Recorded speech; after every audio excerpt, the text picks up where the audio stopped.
I was infatuated with clothes since I was a little kid.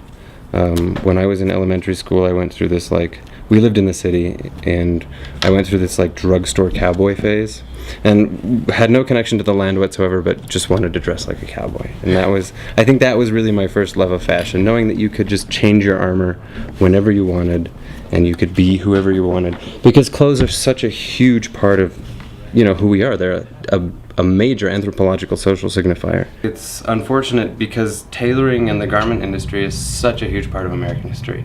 I mean, it's what makes us human. It's that touch of civilization that we're really rapidly losing touch with.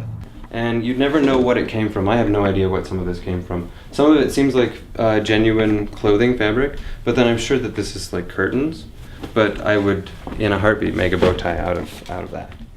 Since the Industrial Revolution, the looming of the fabric and then the production of the garment itself, people are completely detached from the way their clothes are made. There's no human element anymore whatsoever. So, I don't know, it's sort of too bad. Most companies, they use one pattern and it comes in 3 different sizes and that's it. And even haute couture, they're not hand tailored. It's called bespoke tailoring. It's where I speak an order to you, or you speak an order to me, and I make it. Close to the edges as possible. This shape is so simple. It's square, completely square, and everything actually about this is square. And I'm just going to basically trace this shape in thread. And the machine right now is putting out about 20 to 25 stitches per inch.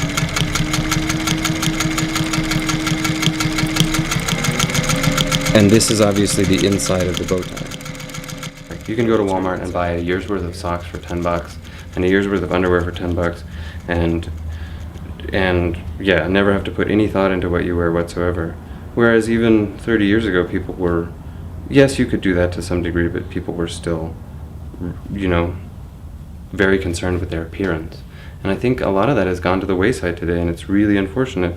Just because we insist on that instant gratification. So quality suffers, and so does people's taste, I think.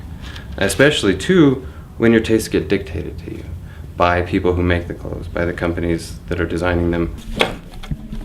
I think, for me, the biggest stigma attached to making your own clothes is that it's cheap. I mean, it is cheaper than buying clothes off the rack, and for a lot of people, having the label and knowing that it came off the rack is important to them, which is unfortunate, That there is a resurgence in craft and art, and people are going back to that more community. They want to shop at a local grocery store. They want to buy clothes that were made by somebody they know. And the biggest obstacle right now is the cost. It is prohibitively expensive. Like, I could not make a living doing this right now. This is not what I do to make a living.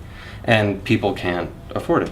But I think to get it back, we have to work together. Like, we need to collectivize and bring in people who know how to sew. Sewing is not difficult. Anybody can do it. I'm a trained monkey, All you have to do is throw your own panache into it, your own style, whatever you want.